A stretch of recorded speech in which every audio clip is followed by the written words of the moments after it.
Hello everyone. इस video में हम लोग देखते हैं एक ही सवाल एक ही है, इसको दो तरीके से लिखा गया है और दोनों ही तरीके सही हैं। तो एक बार इसको देखिए और दोनों के अंदर थोड़ा सा डिफरेंस है। ये डिफरेंस भी मैं आपको बता दूंगा, तो इसे समझ में आएगा कि किसी एक चीज़ को फॉलो करने की ज़रूरत नहीं है। आप अपने कंफर्ट के हिसाब से एक अच्छा आंसर लिख सकते हैं। जरूरी नहीं कि किसी के मॉडल आंसर को फॉलो ही किया जाए। जैसे क्वेश्चन क्या है, बिहार में गरीबी का एकमात्र कारण प्राकृतिक आपदाएं हैं, क्या आप इससे सहमत हैं? देखो, सीधा स्टार्टिंग इंट्रोडक्शन कैसे किया गया, सीधा फैक्ट के साथ और ऑथेंटिक फैक्ट के साथ। आर्थिक सर्वेक्षण की रिपोर्ट के अनुसार बिहार की जो गरीबी दर है वो 33.7% है। तो डायरेक्ट इंट्रोडक्शन ही यहीं से स्टार्ट हुआ। गरीबी की परिभाषा करते हुए रंगराजन समिति की रिपोर्ट के अनुसार शहरी क्षेत्र में 1407 रुपये प्रति व्यक्ति और ग्रामीण क्षेत्र में 982 रुपये प्रति व्यक्ति निर्धारित किया गया है।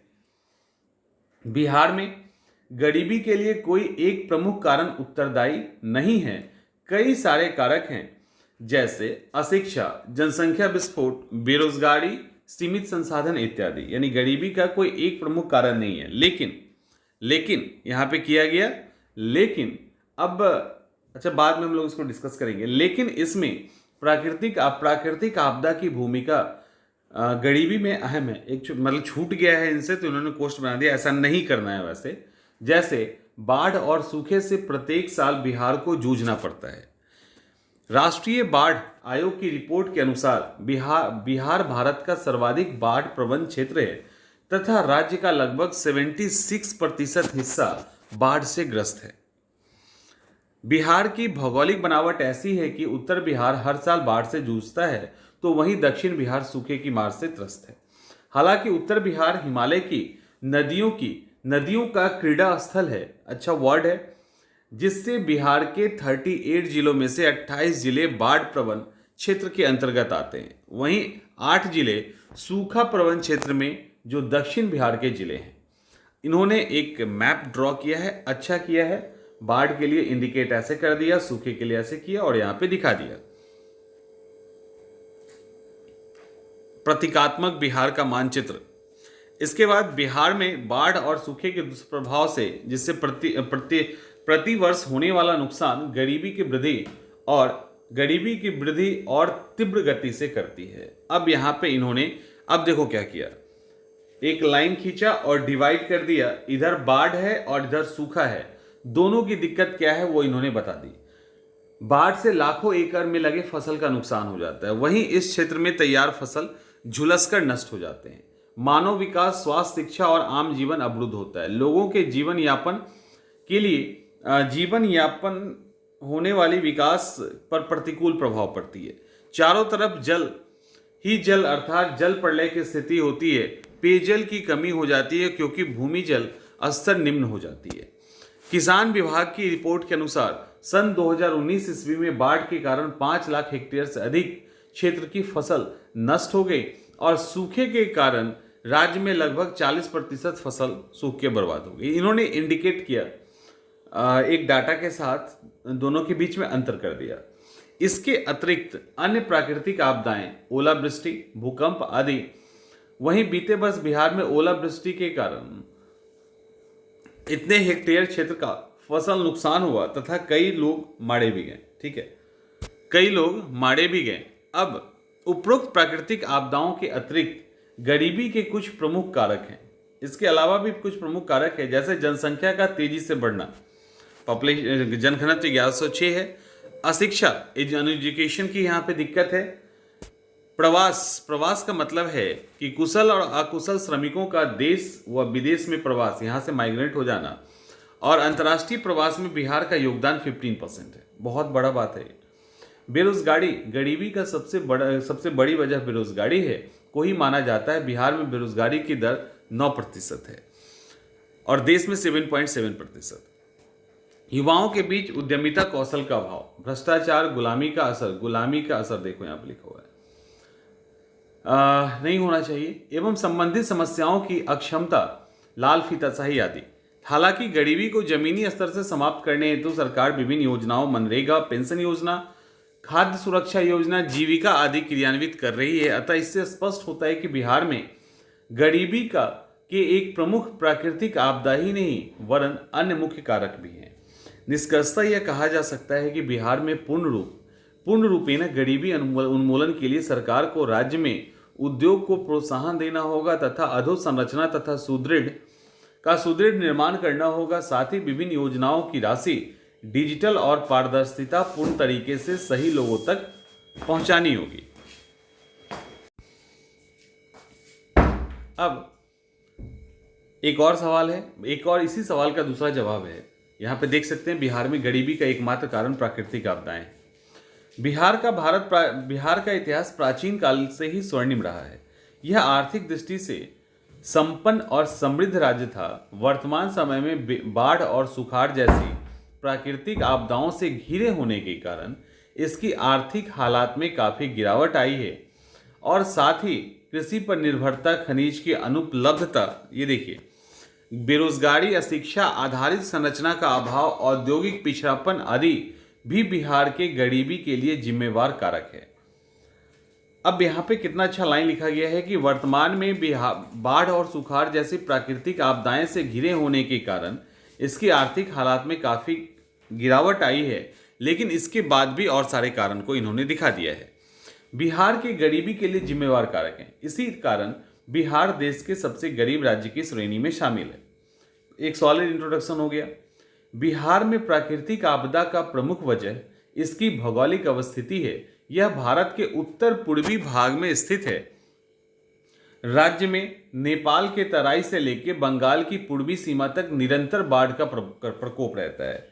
हिमालय से आने वाली नदियां गंडक, बूढ़ी गंडक, बागमती, कमला, बलान कोसी और महानंदा बाढ़ की भयंकर विभीषिका को जन्म देते हैं। यानी एग्जाम्पल के साथ इन्होंने बता दिया। केंद्रीय बिहार की नदियां पुनपुन, गंगा और सोन भी बाढ़ में योगदान देती है, जिससे राज्य के 28 जिले बाढ़ग्रस्त हैं। सुपौल, सहरसा, मधेपुरा, अररिया, किशनगंज, पूर्णिया, कटिहार आदि जिले सबसे अधिक बाढ़ से प्रभावित होते हैं।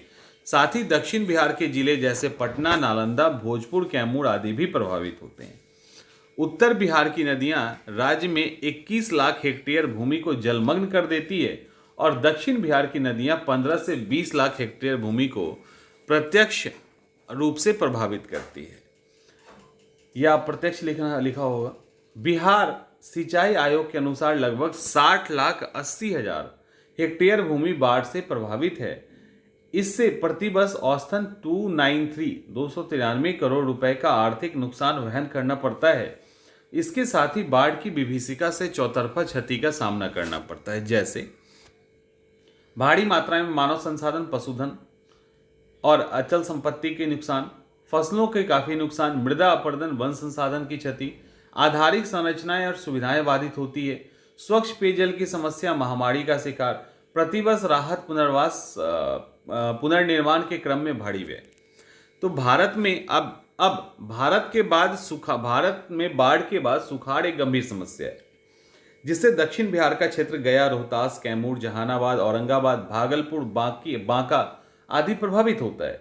बिहार में कुल 26 जिलों को सूखाग्रस्त घोषित किया है। इसमें से इस राज्य का 35 हेक्टेयर भूमि, 35 नहीं होगा सर, प्रत्यक्ष रूप से प्रभावित होता है। इससे राज्य में फसल की क्षति, खाद्यान्न संकट, मवेशी के लिए चारे की कमी, पेयजल का अभाव जैसी समस्या उत्पन्न होती है। इसके अतिरिक्त मौसमी बदलाव के कारण सर्दियों में सर्द हवा, गर्मियों में लू, देखो कितना अच्छा लाइन लिखा है, मौसमी बदलाव के कारण सर्दियों में सर्द हवा, गर्मियों में लू मानव और पशुधन को नुकसान पहुंचाते हैं। वर्षा ऋतु में बिजली गिरने के कारण कई लोगों की मृत्यु हो जाती है। इसके साथ ही लोगों की मृत्यु के साथ फसल का नुकसान हो जाता है। इसके साथ ही बिहार का एक बड़ा हिस्सा भूकंप से भी ग्रसित है। उत्तर में तराई से लेकर दक्षिण में गया के पठार तक के भूभाग को भूकंप की मार झेलनी पड़ती है। तो ये यहाँ पे सवाल हो गया। अब यहाँ पे इन्होंने एक छोटा सा मैप ड्रॉ कर दिया, जो अच्छी बात है। अब बिहार में गरीबी का एकमात्र कारण प्राकृतिक आपदा है, यह कहना उचित नहीं है। इसके अलावा बिहार में गरीबी के अन्य कई कारक भी योगदान है, जो निम्नलिखित है।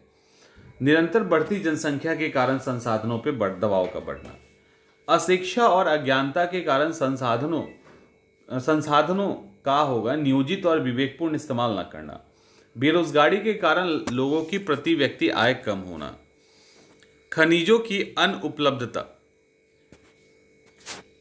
कृषि पर निर्भरता, ग्रामीण कुटीर उद्योग, लघु उद्योग का विकसित न होना, कुशल प्रशासनिक व्यवस्था का अभाव, आधारिक संरचना, सड़क परिवहन, बीमा, बैंकिंग, स्वास्थ्य संबंधी सुविधाओं का निम्न स्तर, गरीबी उन्मूलन कार्यक्रम का सफल, प्रभावी और ईमानदार क्रियान्वयन नहीं होना।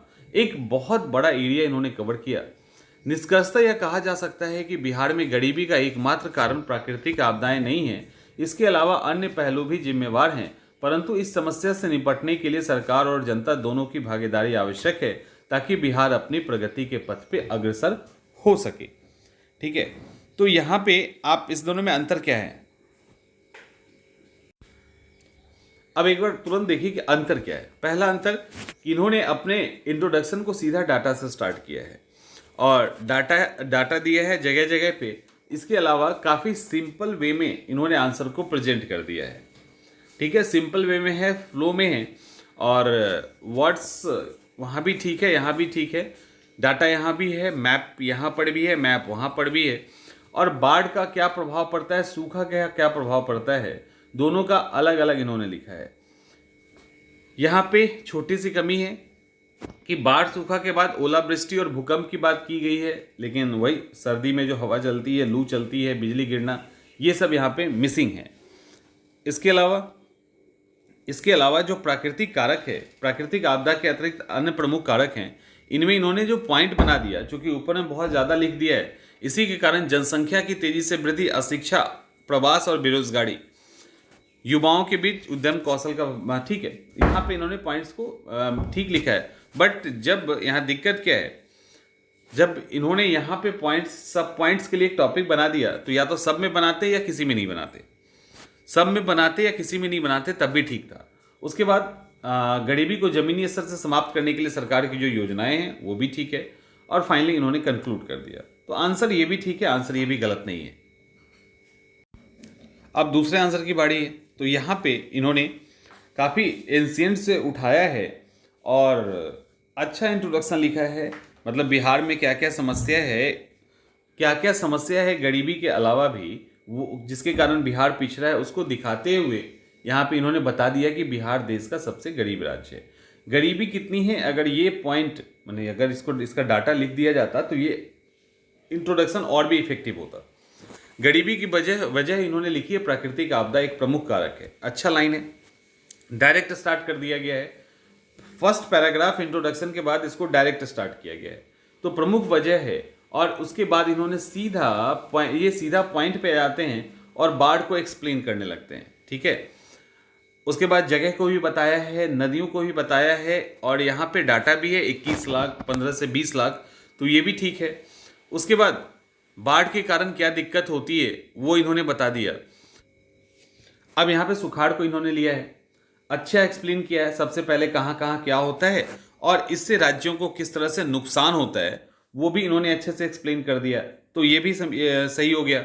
उसके बाद मौसमी बदलाव में इन्होंने सर्द हवा, गर्मी का लू, ये सब लिया है, और इससे नुकसान जैसे बिजली गिरना, तो ये सब जो है इसको भी उन्होंने थोड़ा सा ब्रीफ में एक्सप्लेन कर दिया है। उसके बाद ये भी बताया है कि एकमात्र प्राकृतिक आपदा को ही गरीबी का कारण कहना उचित नहीं है, बल्कि इसके अलावा कई सारे कारक हैं, और ये सारे कारक इन्होंने धीरे धीरे करके यहाँ पे लिख दिया है और उसके बाद कंक्लूड कर दिया है। तो एक बेहतर आंसर लिखा है, अच्छे से बैलेंस आंसर जिसको कहते हैं वो लिखा है। दोनों ही आंसर ठीक है, दोनों ही आंसर में थोड़ी कमी थोड़ी अच्छाई है, तो दोनों अपने अपने अकॉर्डिंग लिख सकते हैं। अगर ऐसा नहीं होता तो किसी को 80% नंबर मिल जाता, 50, 55, 60% के बीच में ही लोग क्वालिफाई कर जाते हैं।